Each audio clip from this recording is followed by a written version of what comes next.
Election commission of Pakistan ने पंजाब में बल्दियाती इंतखाबात के लिए कमेटी कायम करते हुए पंजाब हुकूमत को 10 फरवरी तक कमेटी के साथ बैठकर मसाइल हल करने की हिदायत दी है।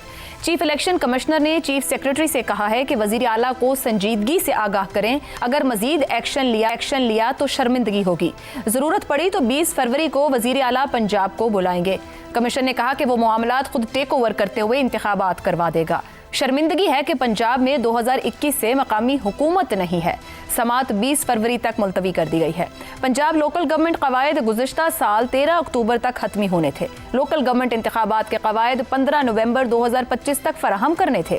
सूबाई हुकूमत ने मुसव्वदा इलेक्शन कमीशन को दिया मगर नोटिफिकेशन जारी नहीं किया।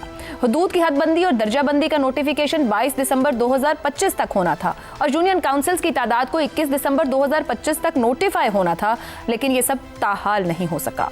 2023 की मरदमशुमारी के बाद नक्शे 10 जनवरी तक फराहम करने थे। ईसीपी ने सेक्रेटरी लोकल गवर्नमेंट को खत लिखकर मायूसी का इजहार करते हुए पंजाब हुकूमत की ताखीर और यकीन दहानी पूरी न करने को संगीन करार दिया। लोकल गवर्नमेंट इंतखाबात 2019 में तहलील होने के बाद बहाल हुए और मुद्दत 21 दिसंबर 2021 को मुकम्मल हुई। आइन और इलेक्शंस एक्ट के तहत इंतखाबात 120 दिन में होने थे मगर नहीं हो सके। ईसीपी ने 8 अक्टूबर 2025 को इंतखाबात दिसंबर 2025 में करने का हुक्म दिया मगर 21 अक्टूबर 2025 को नए कानून के बाद यह हुक्म वापस ले लिया गया। हल्का बंदियां और दूसरी जरूरियात 10 जनवरी तक मुकम्मल होना थी, फिर हदबंदी शुरू होना थी। ऐसे में बड़ा सवाल यह है कि पंजाब हुकूमत सूबे में बल्दियाती इंतखाबात से गुरेज करके क्यों एक अहम आइनी तकाजा पूरा नहीं कर पा रही है। इसी पर गुफ्तगू रहेगी। पैनल के लिए सवाल। शर्मिंदगी की बात है कि पंजाब में 2021 से बल्दियाती इंतखाबात नहीं हो सके। चीफ इलेक्शन कमिश्नर पंजाब में फ्लैगशिप प्रोजेक्ट्स मुतारिफ करवाने वाली मरियम नवाज हुकूमत बल्दियाती इंतखाबात से गुरेजा क्यों? ज़ैगम साहब, 3 साल में 6 मरतबा कानून में तब्दीली हुई है, 2 मरतबा हल्का बंदियां हुई हैं, एक बार शेड्यूल भी जारी हो गया था। ये डिलेइंग टैक्टिक्स क्यों है? किस बात का खौफ है? बहुत बड़ा मसला है। देखिए, ऐसा कानून बन गया है, ऐसा ज़बरदस्त कानून बन गया है कि गैर जमाती इलेक्शन होंगे, उसके बाद मेंबर्स जीतने के बाद पार्टी ज्वाइन करेंगे और जो हेड्स होंगे लोकल गवर्नमेंट्स के वो इनडायरेक्टली इलेक्ट होंगे। सब कुछ ठीक है, फिर भी ख़तरा मौजूद है। आप मुझे बताइए कि अगर खुदा ना खास्ता चीचा वतनी या भाई फेरू का जो मेयर है वो मुस्लिम लीग नवाज का ना हुआ तो क्या होगा? पंजाब का क्या बनेगा? वैलिड इतना फलता फूलता तरक्की करता हुआ साफ सुथरा महफूज पंजाब बर्बाद होकर रह जाएगा। 2008 में तो क्या जो नून लीग से नहीं ताल्लुक रखता वो पंजाब में सांस ना ले? आप ये कह रहे हैं दूसरे लफ्जों में उसकी कोई सोच नहीं है, राय नहीं है? तो इलेक्शन तो ना जीते ना, देखें वो सांस ले अच्छी तरह सांस ले, इंसान बन के रहे, लेकिन ये है कि इलेक्शन तो ना जीते ना, ये तो ठीक नहीं है। अच्छा चले करवा तो लेना, फिर नहीं जीतेंगे, जीतने देंगे क्या? लोकल गवर्नमेंट की प्लीज कहिए। देखिए किधर देखिए, उसका तरीका उन्होंने बनाया है कि आप नॉन पॉलिटिकल तरीके से मुंतखब हों, फिर आप सियासी जमात ज्वाइन करें। तो पूछ के ज्वाइन करना पड़ेगा ना। डिप्टी कमिश्नर से क्या पूछे कोई पार्टी ज्वाइन कर सकता है? तो वो तो ठीक है, लेकिन फिर भी खतरा मौजूद है। मैंने आपसे अर्ज किया, खतरा फिर भी नहीं गया। 2008 में जब लोकल गवर्नमेंट पंजाब में ख़त्म की गई और अब तक 18 साल बनते हैं, इसमें सिर्फ एक टर्म है जिसमें लोकल गवर्नमेंट मौजूद थी, 5 साल। 18 साल में, इस जमहूरियत के 18 साल में सिर्फ 5 साल में लोकल गवर्नमेंट मौजूद थी, 2015 से 2019 तक। बाकी तमाम इस अरसे में जो 13 साल हैं, जो 2/3 पीरियड है, उसमें लोकल गवर्नमेंट ब्यूरोक्रेसी के पास रही है। इसका मतलब है कि जो लाहौर में तख्त लाहौर है उसके पास कंट्रोल रहा है तमाम फंड्स का, तमाम प्रोजेक्ट्स का, तमाम लोकल गवर्नमेंट्स का। और तरह तरह के हमने देखा है कि बहाने बनाए जाते हैं। अभी आपने कुछ बहाने बताए, मिसाल के तौर पर डिलिमिटेशंस का एक बहाना है।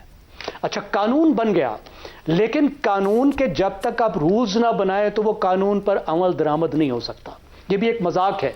बहुत से कवानीन आपने बना लिए हैं जिनके रूल्स नहीं बनाए और वो किताब में लिखे हुए पड़े हैं, लेकिन उन पे अमल नहीं हो सकता। अब यहाँ पे भी रूल्स का मसला है, डिलिमिटेशन का भी मसला है, टेक्निकल बहाने बनाए जाते हैं। ये ना हो तो दूसरे बहाने भी हमने देखे। ये बहाना भी आया कि पैसे नहीं है इलेक्शन के, ये बहाना भी आया कि सिक्योरिटी नहीं है, ये बहाना भी आया कि कोर्ट के साथ जो है वो मामला चल रहा है, ये मामला भी आया कि जनाब अभी तो केयर टेकर सिस्टम है, केयर टेकर सिस्टम में कैसे लोकल गवर्नमेंट के इलेक्शन कराना है। मसला है बदनीयती का, मसला ये है कि ताकत और फंड्स ट्रांसफ़र नहीं करने अवाम को, डोर स्टेप पे नहीं देने, और लोकल गवर्नमेंट की सतह के लोगों को सिर्फ ढोल के आगे नचवाना है, उनको लीडरशिप में हिस्सा नहीं देना, ताकत में हिस्सा नहीं देना।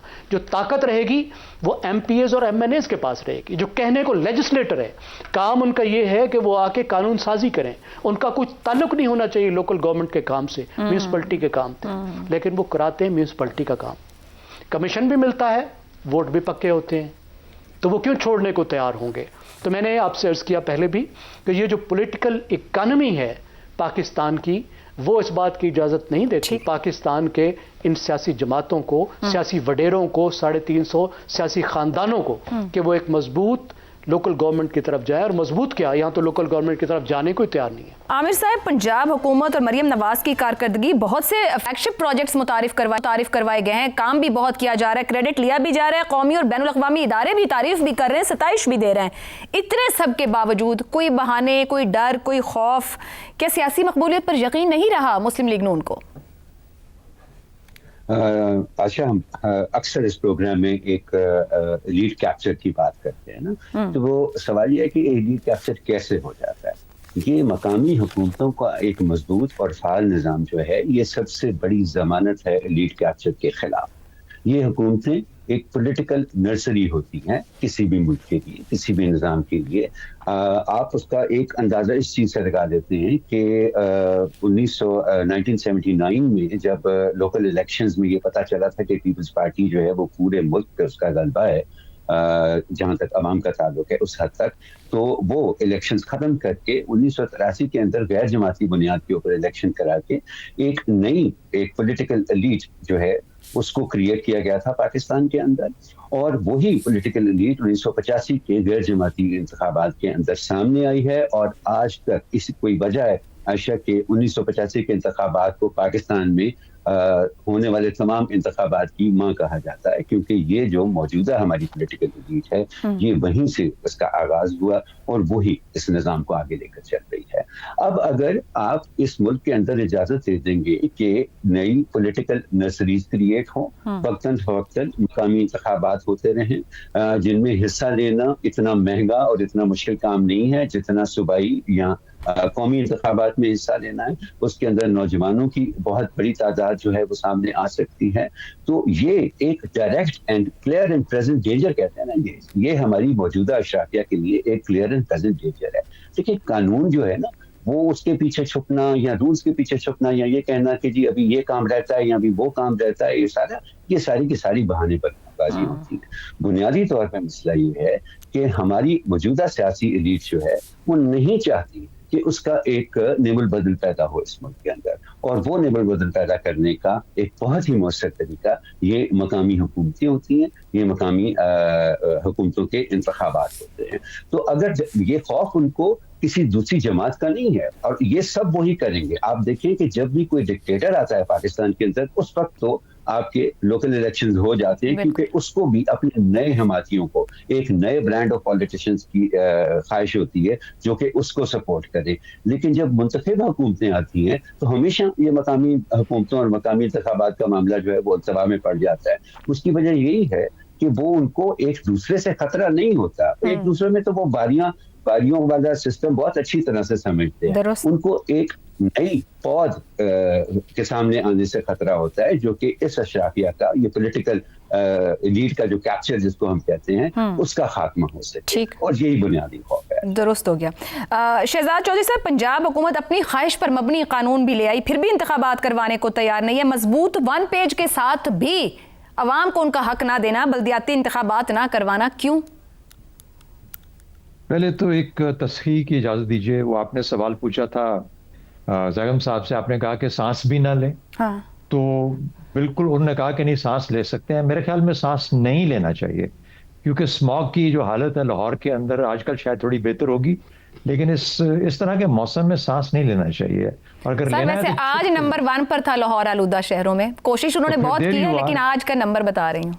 तो फिर मैं आपको, फिर तो आपके पास जवाब वाज़ेह है ना कि फिर तो सांस बिल्कुल नहीं लेना चाहिए। अगर लेना है तो कहीं छुप के लो, खामोशी से लो, ज्यादा जोर से मत लो, ताकि कहीं खुदा न खास्ता ये बाहर से स्मॉग आपके अंदर ना चली जाए। देखिए दूसरी बात, मैं तो 20 फरवरी का इंतजार करूंगा। यानी हकीकी तौर पर अगर मेरे पास कोई इस वक्त लिटमस टेस्ट है किसी चीज का, तो 20 फरवरी है। और मैं चाहता हूं 20 फरवरी तक कुछ भी ना हो और चीफ इलेक्शन कमिश्नर साहब, चीफ मिनिस्टर पंजाब साहिबा को अपने सामने हाजिर करें। मैं जब ये होगा तो मैं कहूंगा कि इस मुल्क के लिए कोई उम्मीद की किरण रह सकती है, कायम है, या ये कि ये खाम खा में बड़े हैं जो बढ़ के मारते हैं और ये बढ़ के मार रहे हैं। तीसरी बात सुन लीजिए, ये भी आपको ये पता है कि कल ही के दिन में या शायद आज ही के दिन में या नहीं कल के दिन में हुआ होगा कि ये फैसला हुआ है, बल्कि शायद कानून पास हो गया है और ये अभी शायद हो जाएगा, ये जो हमारी ज्वाइंट सेशन जिसका जिक्र हो रहा है, कि इलेक्शन कमीशन के किसी फैसले को सुप्रीम कोर्ट के आगे चैलेंज नहीं किया जा सकता। क्या बात, किसी फैसले। वाह।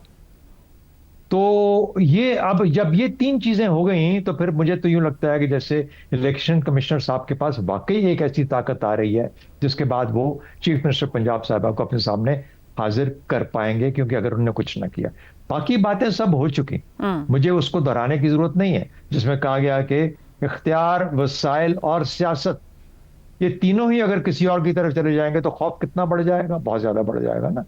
आपके पास जो काबू आपके पास है क्या, जो आप इस जगह पे बैठे हैं। शहजाद साहब, पता है कलामी, मगर दरअसल मजबूती तो अपने खौफ से लड़ना ही होता है ना। तो फिर मजबूती नहीं है। अगर खौफ आज भी तारी है तो फिर मजबूती नहीं है। देखिए 2019 में जब ये हुकूमतें खत्म हुई तो उस वक्त इमरान खान की हुकूमत थी यहाँ पे, पीटीआई की, पंजाब के अंदर, फिर भी इलेक्शंस नहीं हुए। अब वो तो बड़े प्रोग्रेसिव और बड़ी वो हर किस्म के अवामी बंदे और पॉपुलिस्ट सब कुछ, तो क्या वजह 2 साल नहीं किया या 3 साल नहीं किया उन्होंने किसी किस्म का कोई इलेक्शन? इसलिए कि उस वक्त वो हार रहे थे, बुज़दार साहब की परफॉर्मेंस के तहत इतने ज्यादा प्रेशर में थे कि हम तो सब कुछ हारे जा रहे हैं, ज़िमनी इंतखाबात हारे जा रहे हैं, अब यहां पे जाएंगे तो ठप्पा लग जाएगा कि आप इस काबिल नहीं है कि आप किसी चीज को रन कर सकें। तो सियासतदान बहुत सियाने होते हैं, उनको तरीके आते हैं, उनको पता होते हैं। और ये सिर्फ पंजाब की बात नहीं है, सिंध में चले जाए वहां का हाल इससे भी बुरा होगा। खैबर पख्तूनख्वा यही रोता रह गया, बलूचिस्तान बेचारों का कभी किसी ने जिक्र ही नहीं किया, उनका पता ही नहीं वहां पे क्या हालात।